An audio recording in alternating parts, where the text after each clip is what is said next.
Welcome to the State Historical Society of Iowa's Iowa Stories Lecture. My name is Mary Bennett, and today we are honored to host Beth Cody, who will showcase Iowa Gardens of the Past.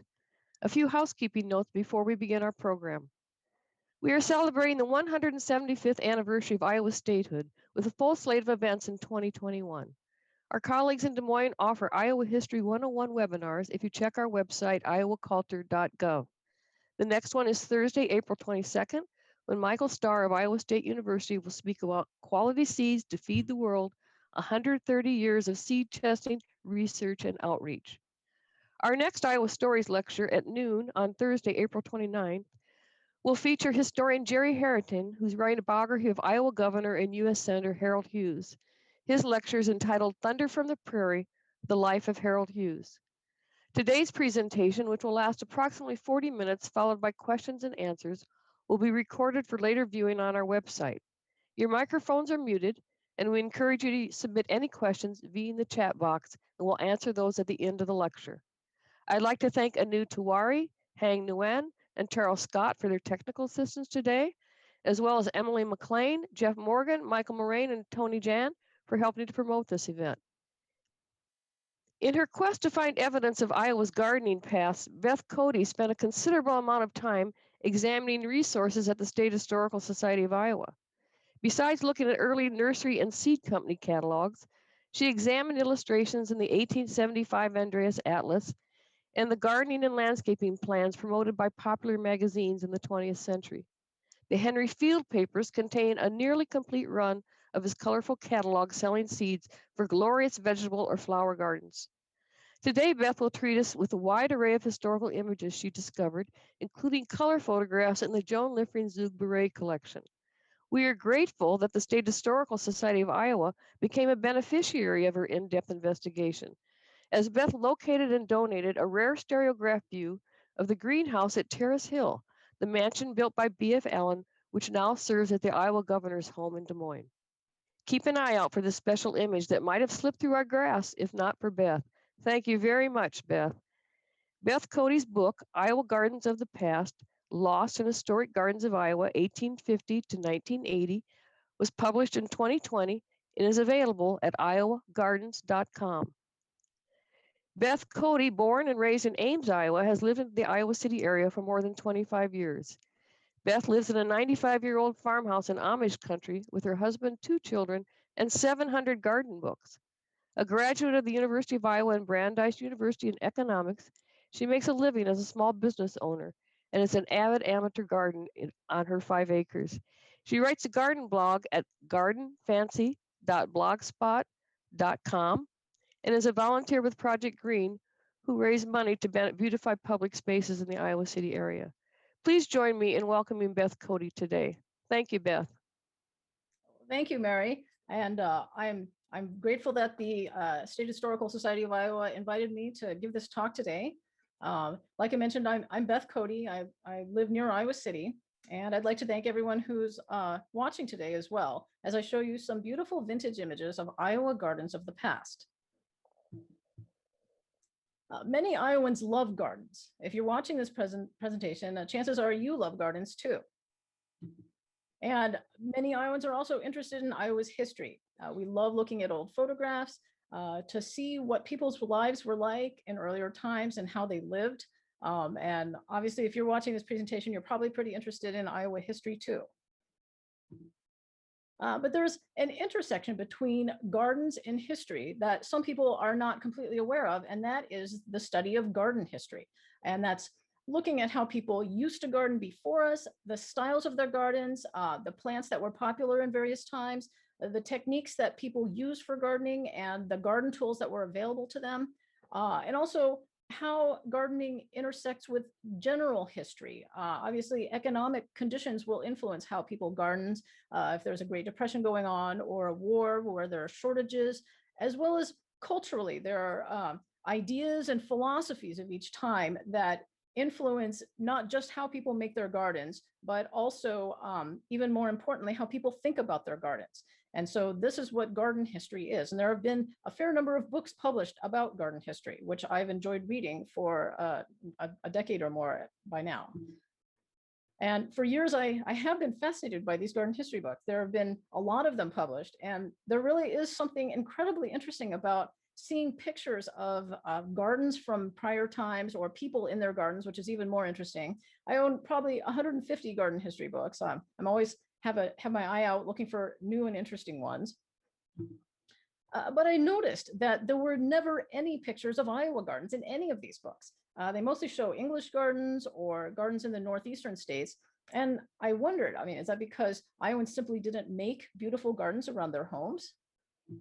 And I really was very curious about this. So I started looking around, searching for old pictures of Iowa gardens to see if I could find any. And I looked in all kinds of places, historical archives like the State Historical Library. There I am in the Des Moines State Historical Library.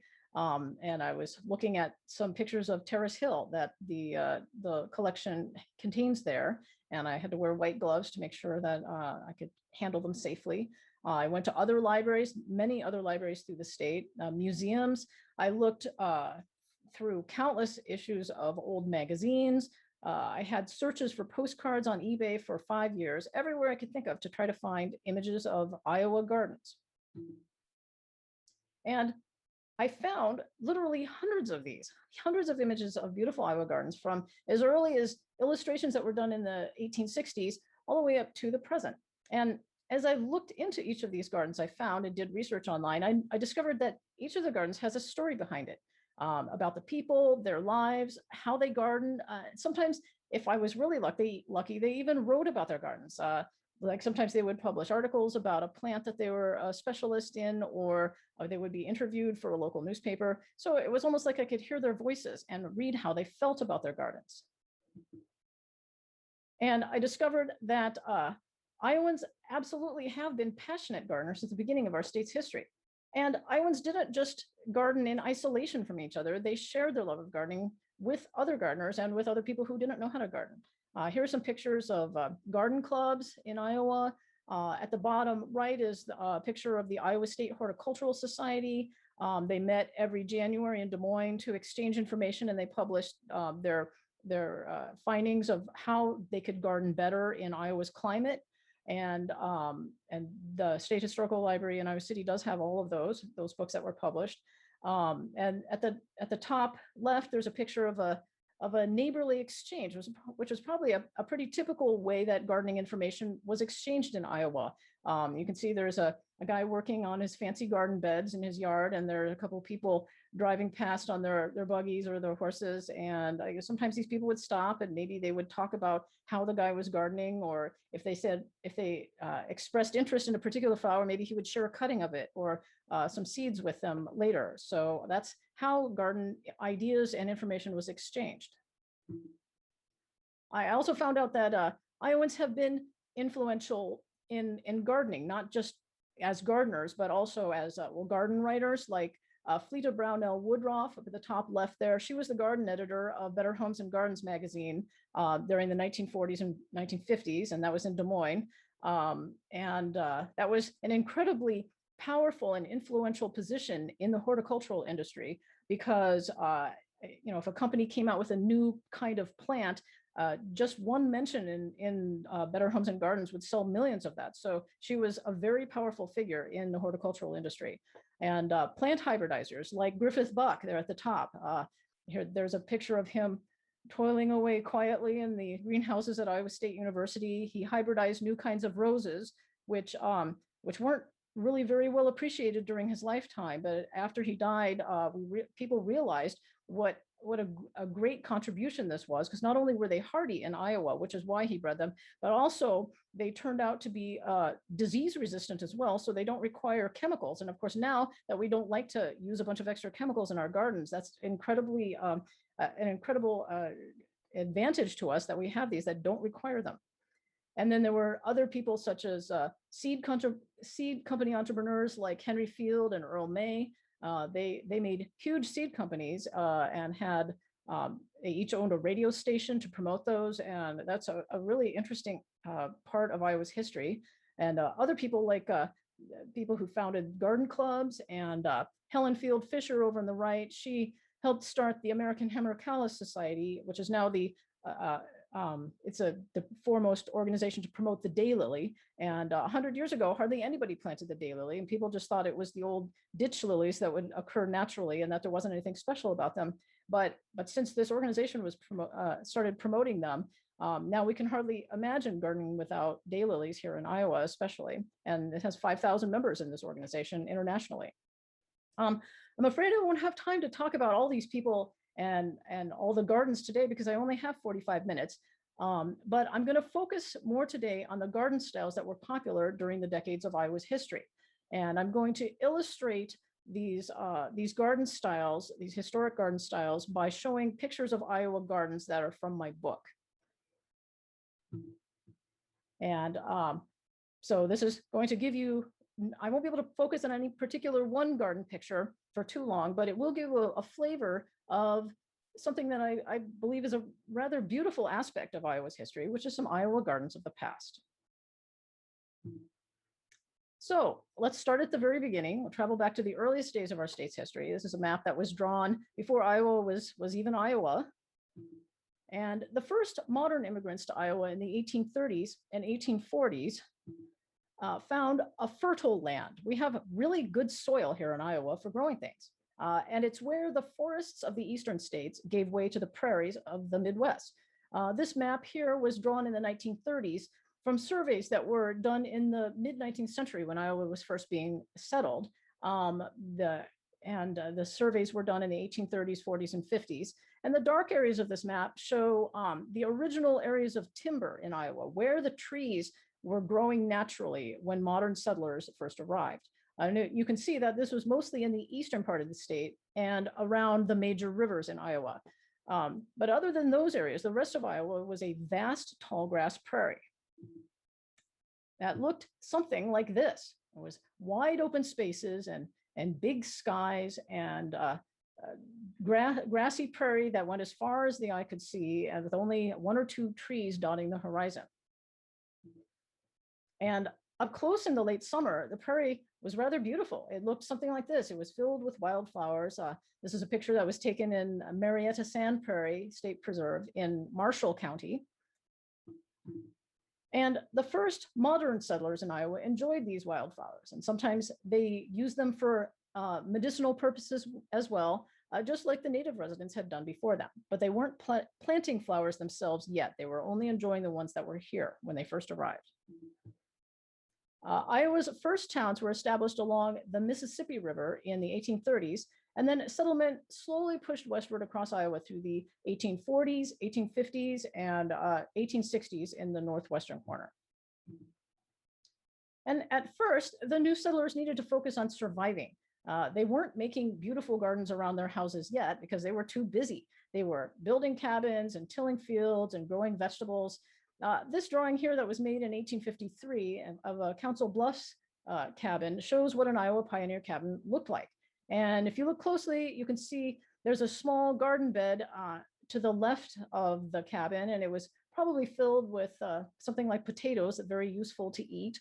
And if you look right in front of the cabin, there was a small tree planted there, and it could have been planted just to give shade to people sitting near the front door, or it could have even been an apple tree that would have provided fruit to the settlers. And that was something that was very important. Settlers desperately wanted the fruit that they remembered from the states that they had come from in the East, but it was much harder to grow here because our climate is so much harsher than the climate of the eastern states. And so a lot of the apple trees and peach trees and pears and cherries, they did not survive here. And so this was something that the Iowa State Horticultural Society was established to try to figure out.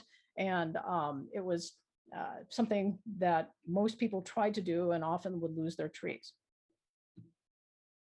But life didn't stay as bare bones as what that picture was like for very long, because after railroads were built through Iowa in the mid-1850s, everything got easier. It was easier to purchase things, to get materials for construction of houses, as well as plant materials. It was easier for farmers to sell their farm products, and so they had more money as a result.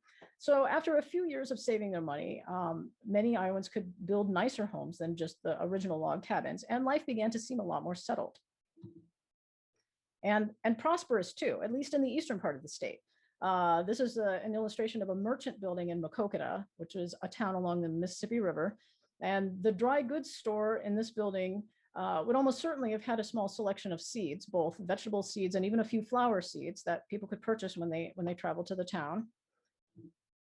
And also Iowans had nurseries like this one in Marshall County. And this type of nursery was how most early Iowans bought trees and shrubs when they decided they were going to plant them. At least 100 local nurseries were operating in Iowa towns by the end of the 1800s. And as you can see, this nursery had trees and shrubs that were growing in fields around the nursery. And there were some cold frames at the right. And it looks like there's people loading things from the cold frame plants into a horse-drawn cart. And then also there was a heated greenhouse in the center behind the cold frames. You can see the chimney for where they they had to keep fires lighted there. It was probably wood burning stove to keep this lighted 24/7 around the clock during the winter to keep the greenhouse warm. However, early Iowa gardeners did have a pretty short list of plants that were hardy here. This 1853 catalog from a Southeast Iowa nursery had more than 70 varieties of fruits, which were mostly apple trees, but just a few ornamental plants, just the ones that are shown here. Mostly ornamental shade trees and a few flowers. And this shows what was important to the early settlers, which was shade trees and fruit. This is a picture of a vineyard near Dubuque in the 1860s. There were, in fact, lots of vineyards in Iowa, and we actually grew a lot of apple trees too. But both of those industries were wiped out when Prohibition came, and both for the wine and for apple cider. But this is one of the earliest photos I found that shows horticulture in Iowa. So in response to Iowa becoming more settled in and prosperous and this increasing availability of seeds and plants, some Iowans in the eastern towns began to beautify their homes and their yards. So how did these early Iowa gardens look? Well, we do have a few illustrations from the 1860s, like this one, which was also near Maquoketa. And most of the illustrations I'm showing here are from the historic atlases of Iowa or atlases of Iowa counties, such as the ones Mary mentioned at the beginning. And they really provide an incredibly fascinating glimpse of what early Iowa residences and businesses and people's yards looked like. And Iowa gardeners were influenced by the garden styles of the gardens that were being made in the eastern and southern states, because that's where most Iowans came from.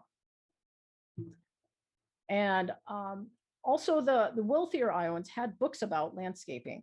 One of these, the most popular of these books that was published in the mid-19th century was one by Andrew Jackson Downing, who was a New York landscape architect.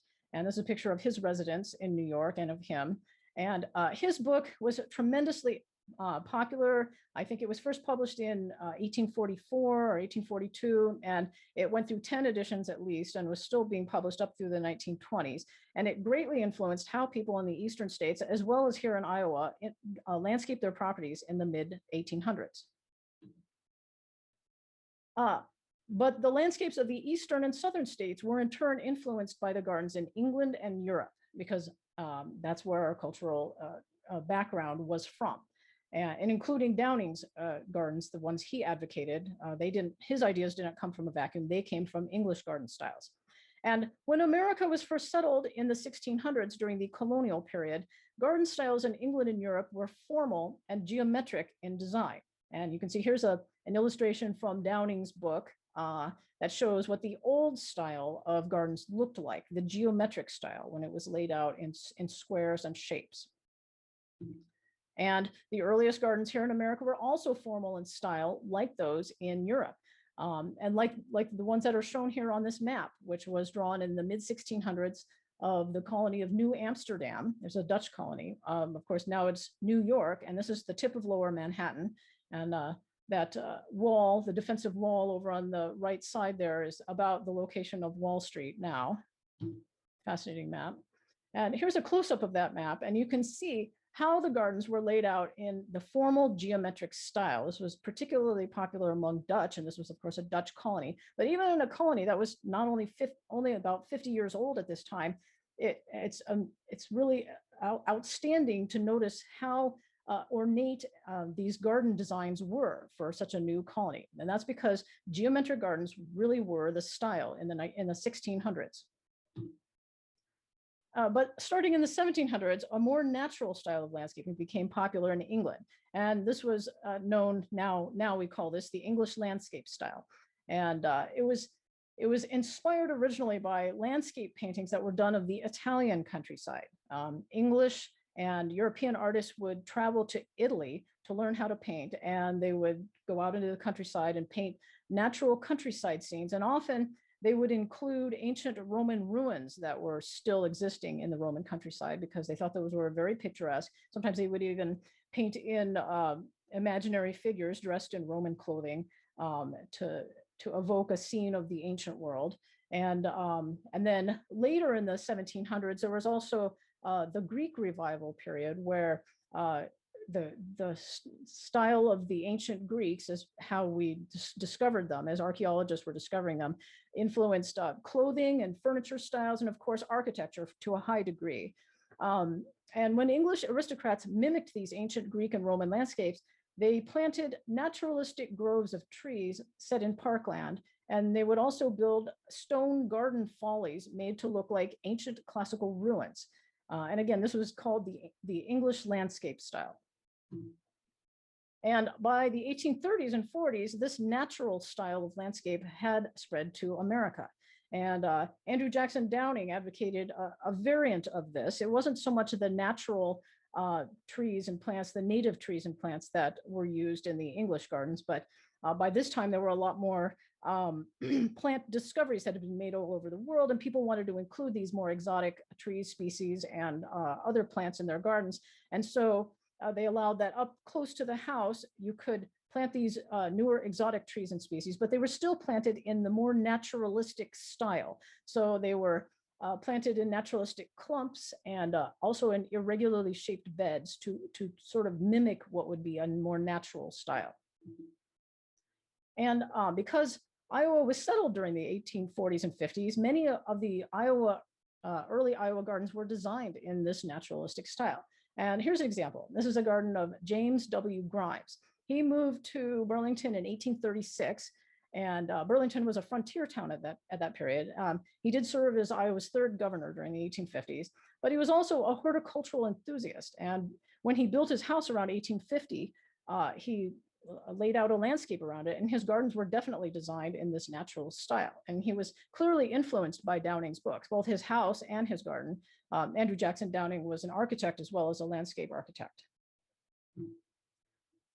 So Iowa's earliest gardens in the 1850s through the 1870s often included these following features.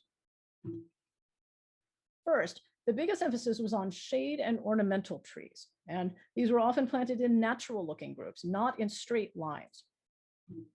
And lawns were the other part of this park-like landscape of lawn and trees. The lawnmower had been invented in England in 1830, although they weren't really widely sold here in the United States until the 1860s. But once they were, lawns became very common.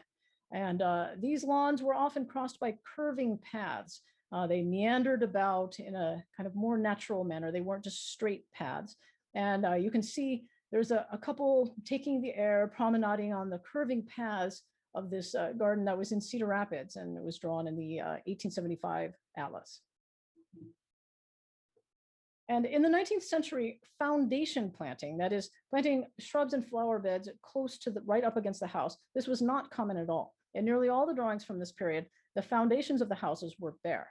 And this looks somewhat unusual to modern eyes because we're so used to seeing flower beds or shrubs planted right against the house, but that did not become more popular until the mid-20th century. And front and side porches became nearly a requirement for houses during this period. They were regarded as connecting the house to nature, and they're found in just about every single house in the illustrations in Iowa's historic atlases. And it may surprise you to know that porches were a uniquely American thing. They were first popularized here in America, and actually Andrew Jackson Downing is credited with popularizing them here. One notable Iowa garden of this period was that of George W. Green in Cedar Rapids. George Green helped found Cedar Rapids in 1849, and he immediately started laying out a huge nursery of over 150,000 trees on his 900 acres that he had. His 900 acres were originally on the edge of Cedar Rapids, but the city has grown up around it, and it is now the location of Mount Mercy College in Cedar Rapids. And George Green property shows what it was that early settlers wanted in their properties. They wanted lawn and trees, and particularly productive fruit trees. And to mid 19th century Iowa settlers, this is what a beautiful and prosperous landscape looked like. But by the last few decades of the 19th century, Iowa was no longer a frontier state, and ornamental horticulture was a sign of this growing wealth of Iowa. Gardens of the late 19th century often had the following features.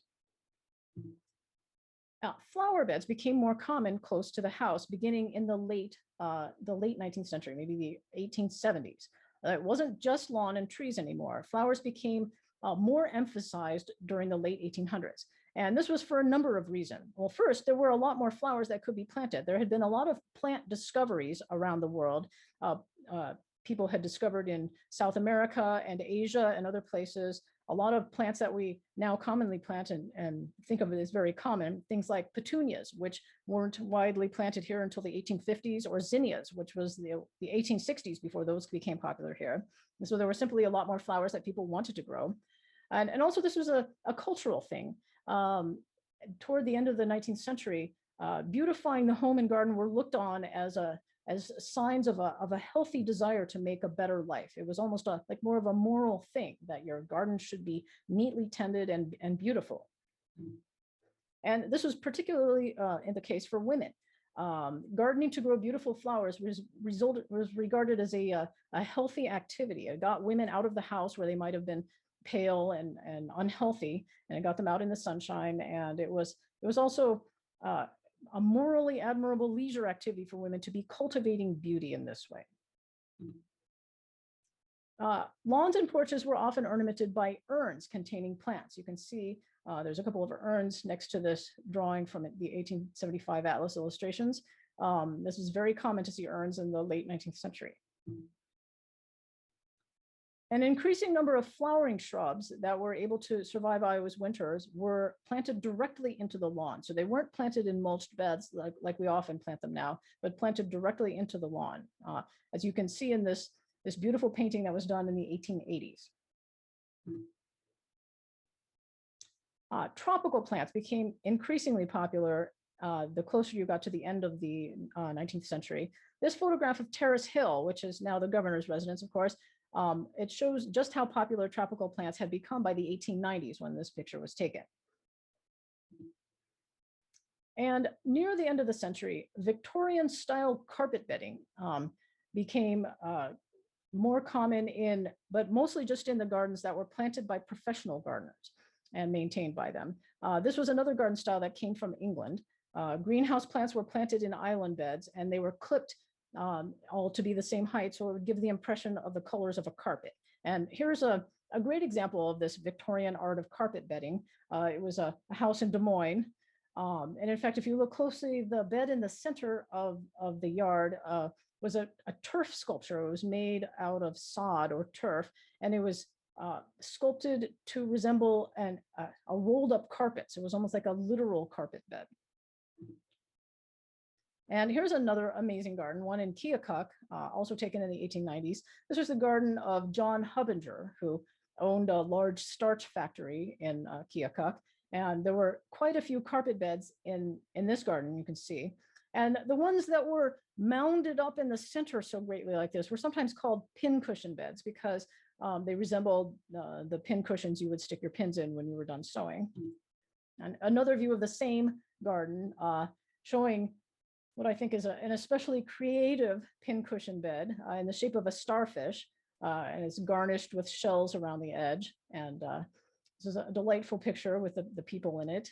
And you can see the Mississippi River is off to the left, and there were artificial lakes behind the child in this picture that Hubbinger had dug, and they were 300 feet long. It was no small feature.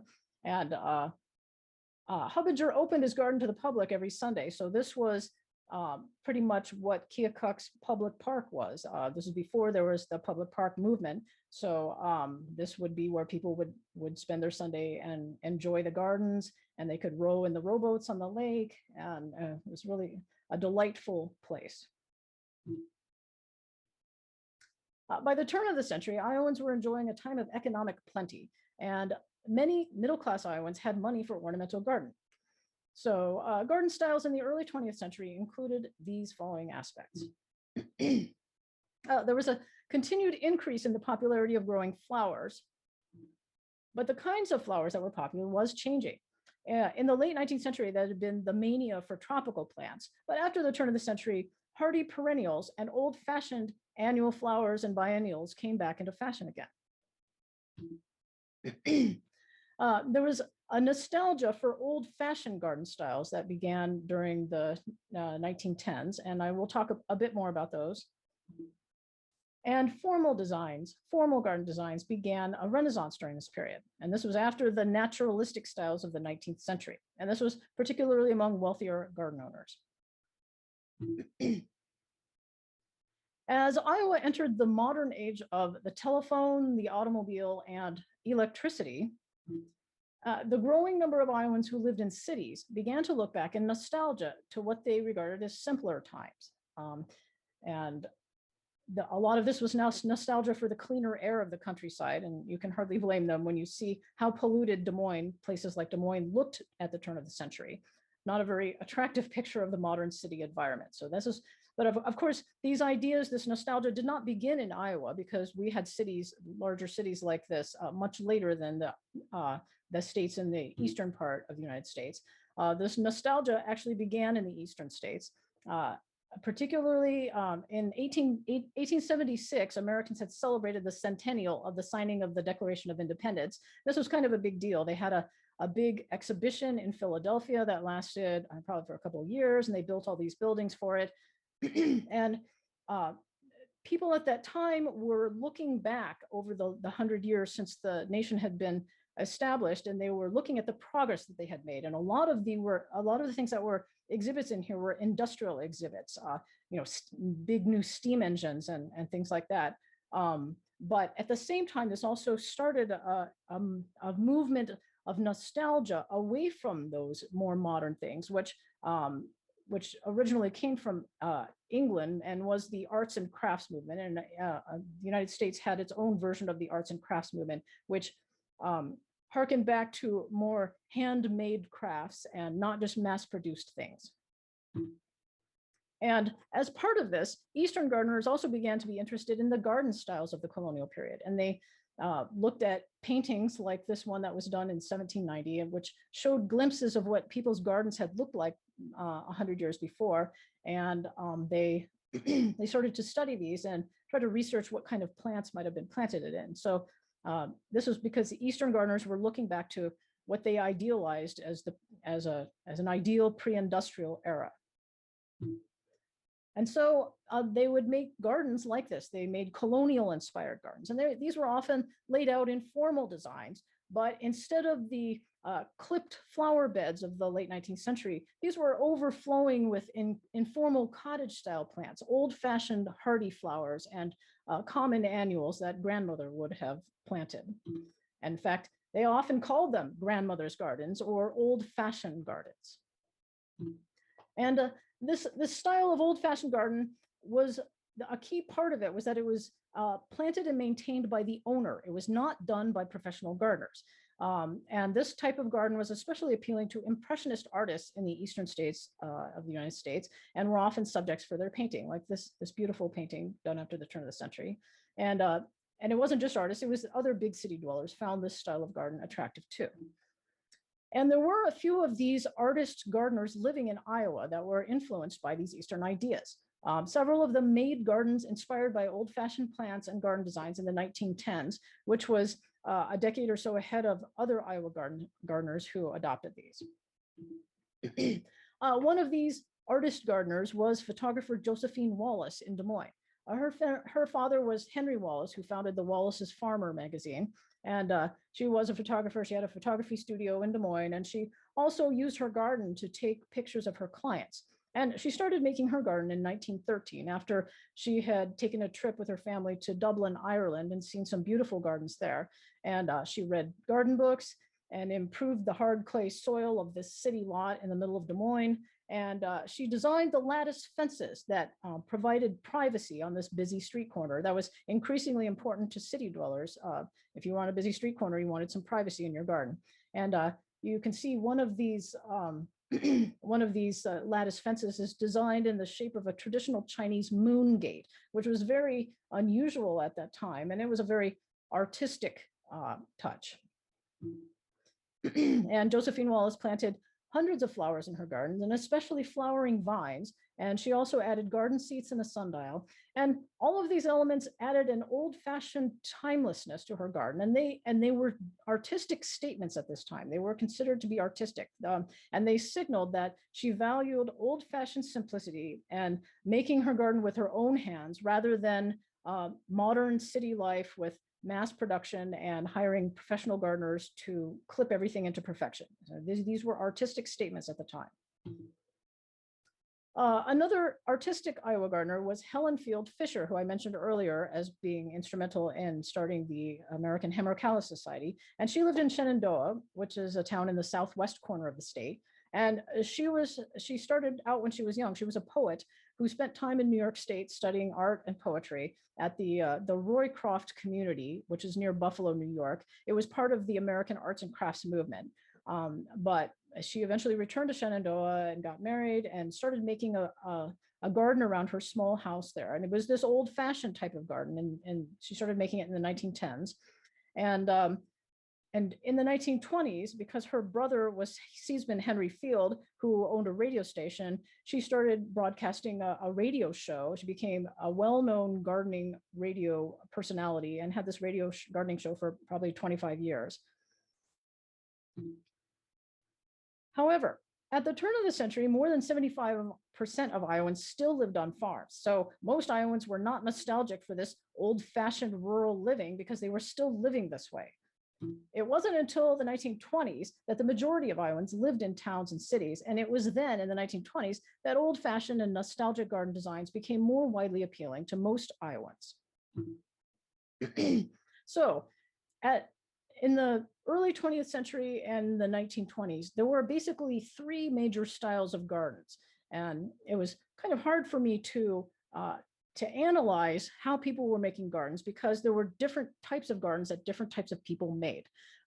Most gardeners, and particularly people who were living on farms, just planted a few flowers around their houses. They did not design their gardens in any particular artistic style or any historical style.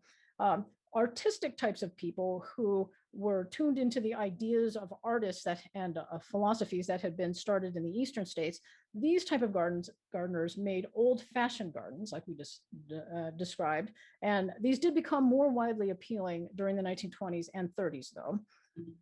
And there was a third major style. Around 1910, wealthier Iowa garden owners, and Iowa does not have nearly as many uber wealthy people as some of the states in the eastern states, but we do have some that are wealthier, and they were influenced by the styles of wealthier people in the eastern states who made huge mansions. But these wealthier Iowa garden owners began to favor formal Italianate style gardens. These were often designed by the architects who designed their houses, although the planting was usually taken care of by local gardeners. And these Italianate gardens, they were inspired by the gardens of villas in Italy that had been made during the Renaissance, mostly in the 1500s. By the 1890s, some English and American wealthy families from the eastern states had bought some of these villas and restored them, although they weren't always completely historically accurate in the way they restored them, but they were still really impressive. And they inspired architects all over the United States to build new wealthy people's houses in these styles.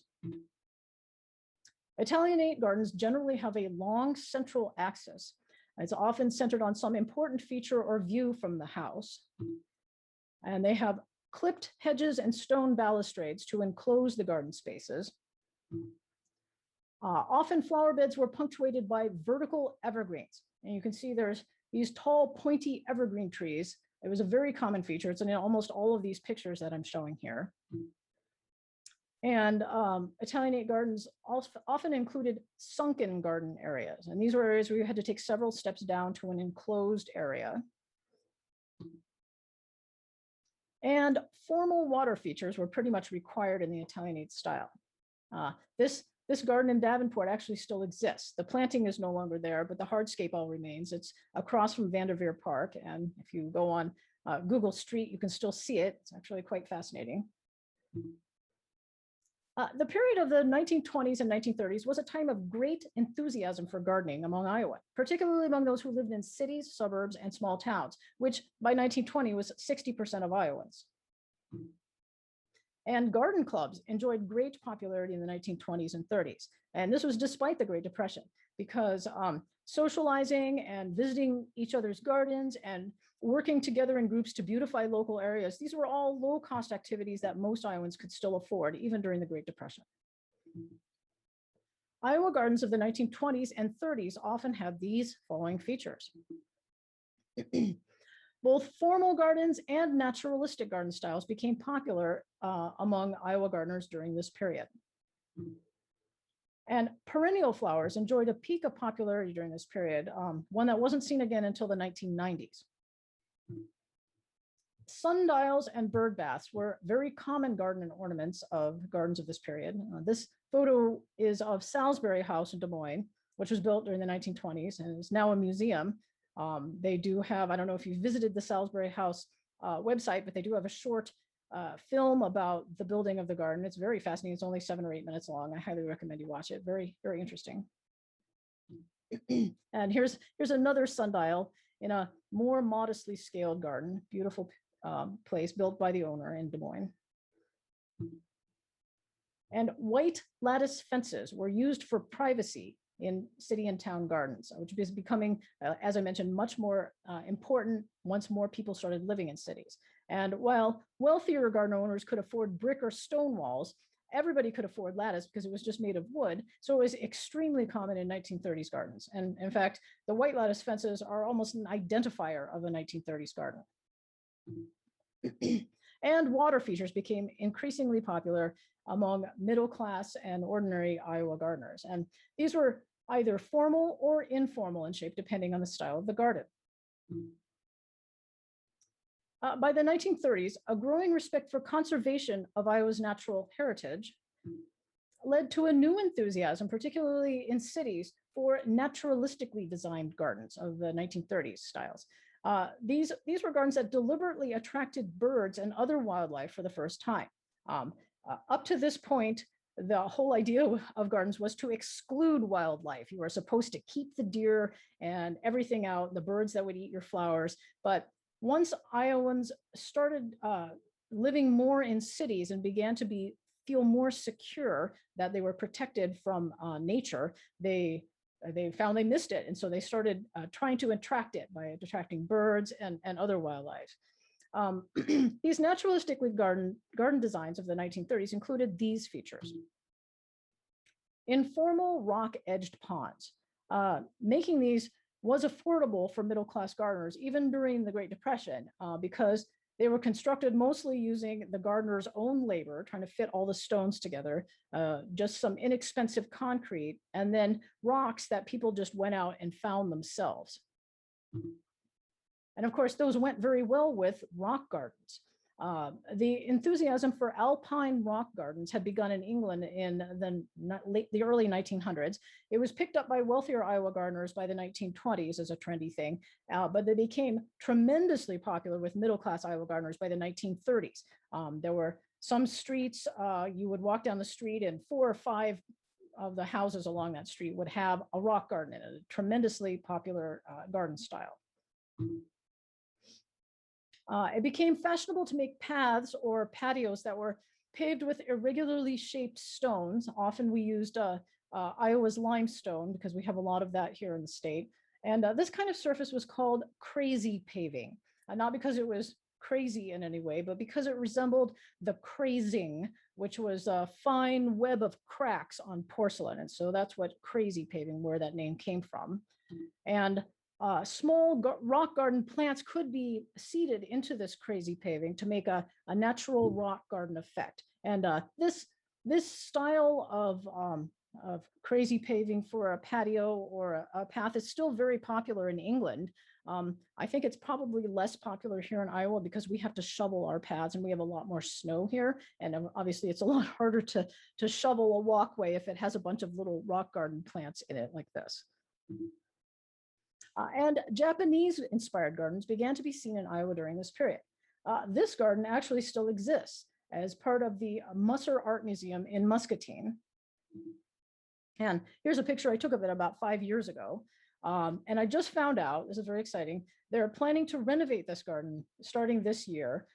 They're going to start doing some archaeological excavating just to see where things might have originally been planted and some investigations. And then I think they want to replace some of the structures and some of the trees that have grown so old that they're decaying and dying out, and also making sure that they're planting according to the original planting plans for it.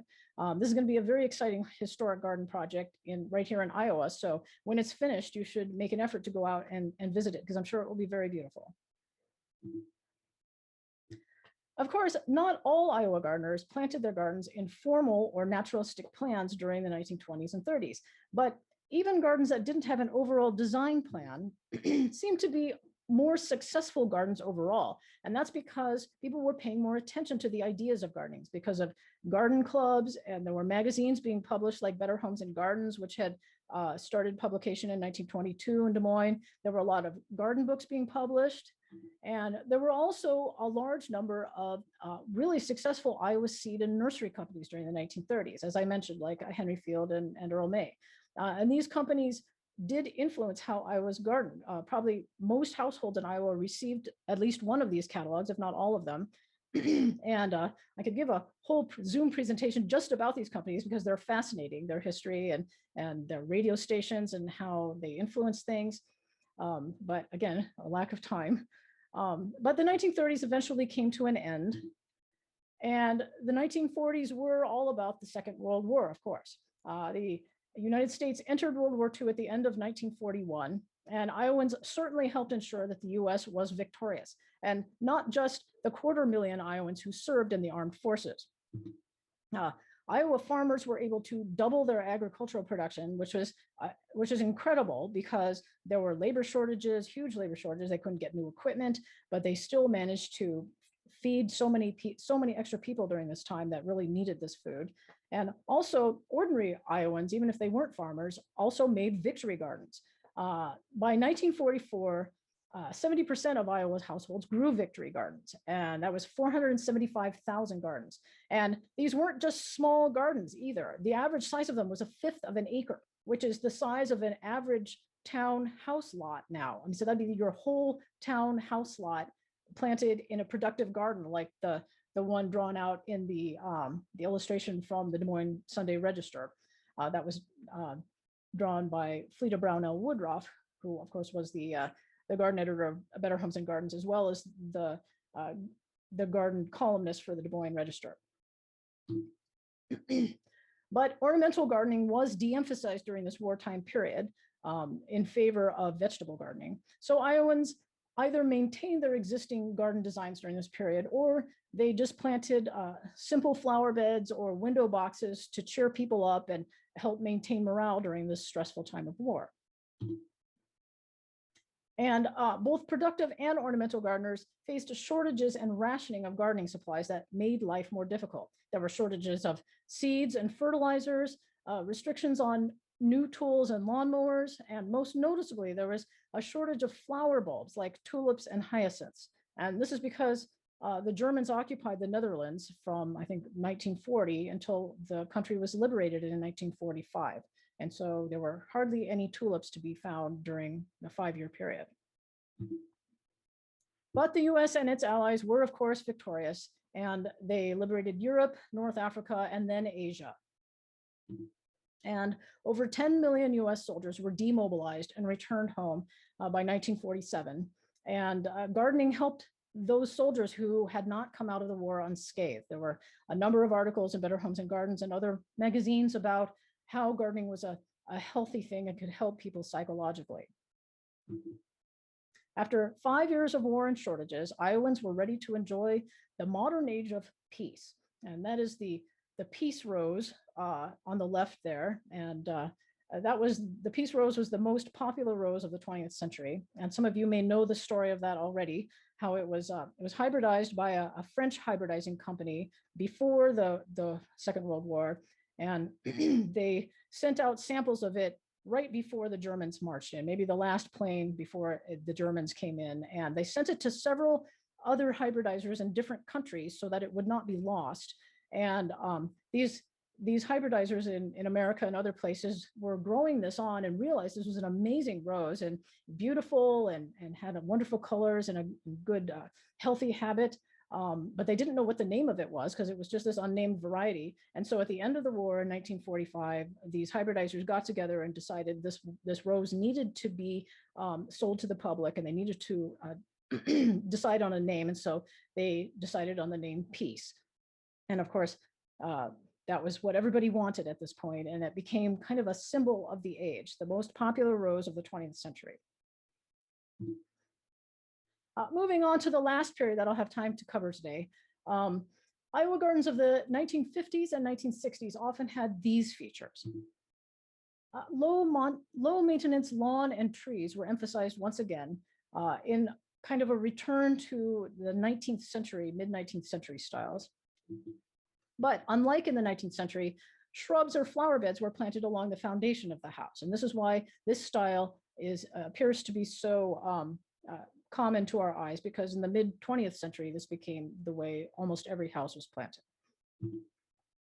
Instead of formal flower gardens that were centered on an axis of the house, flowers were instead planted in beds that were along the edges of the property, leaving lawn in the center for family activities.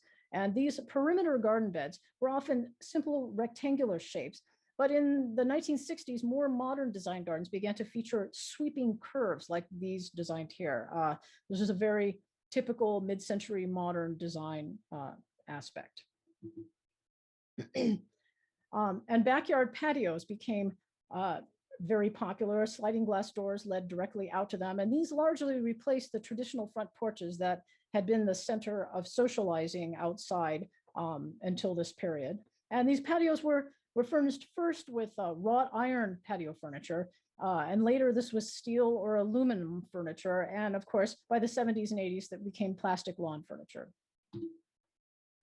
And rose growing enjoyed a height of popularity. I mentioned the peace rose, but there were numerous other superstar roses that every year they judged which was the best. And the Iowa Rose Society was very active during this period and held rose shows, and it was a period where numerous rose growers were active in promoting that. I'm afraid I'm about at the end of my time limit, so I won't be able to talk about any later decades, but Iowans did continue to garden, of course, through the economic uncertainty in the 1970s and the farm crisis of the early 80s. During the 1990s, when island beds came back into style, and perennials also became popular again for the first time since the 1930s, especially the daylilies that I mentioned again are such an important flower in Iowa gardens today. And those really became very popular in the 1980s and 1990s, and all the way up to the present day, when prairie style gardens are becoming popular, where there's native and near native sorts of plants that are planted in drifts, sort of like they would occur naturally in a prairie. And this is a particularly beautiful example of a prairie garden, a friend of mine, Beth Jordan, in Pleasant Hill, which is outside Des Moines. And this prairie style garden is in effect bringing us kind of full circle to the gardens that would have been something like what the original modern settlers to Iowa would have seen. And of course, now we can appreciate just how beautiful these are. If you'd like to see more of these vintage pictures of Iowa gardens or find out more about them, most of them are in my book. Or if you'd just like to contact me, I can be reached through the contact page on this website. My book's available at my website, which is iowagardens.com.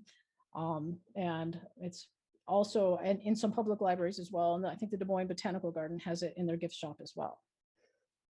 So does anyone have any questions or anything that they would like to ask? Let me interrupt again here, Beth, to thank you for this magnificent lecture. I hope people will reach down into the reaction and give her a round of applause or a thumbs up because it was very, very interesting. I appreciate the focus on people like Josephine Wallace, who's got her collection down in Des Moines. But I want to encourage the viewers here to buy this book. It's gorgeous. It's richly illustrated with color photographs. It was a labor of love for Beth. And we don't have anything else like it in our literature here right now. So please, it's very inexpensive. Go out to the website. It makes a wonderful gift. So Mother's Day's coming. You got to inspire our gardeners for the season. I highly recommend this book. And again, let's thank Beth for this incredible lecture today. And then let's go to our questions and answers, Hank. Oh, thank you, Mary. And again, thank you. I couldn't have published this book without the help from the people in both locations of the Historical Society, because the collections are so ideal, and the help that I got from everybody was just wonderful. Great. Thank you so much again, Beth. So here's one question. Besides the about to be developed Musser Museum Garden in Muscatine and the other garden near Van Deer Park in Davenport, are there other historic gardens in Iowa that the public can visit today? Well, they're very rare. And I make the point at the very end of my book that gardens are so ephemeral. And if you've made a garden that you think should be preserved, you need to document it in photographs and have it published, because hardly any gardens survive. There is one at Brucemore in Cedar Rapids. That one has been fairly well preserved. The ones around Terrace Hill, I think they're restoring some of those areas.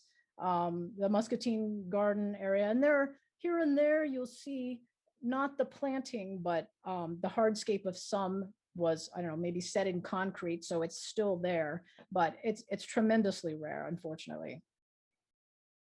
Great, thank you. And another one, from a historical and documentation standpoint, I know you mentioned that a lot of the gardening techniques were spread by word of mouth because a lot of the gardening was done as recreation and isolation.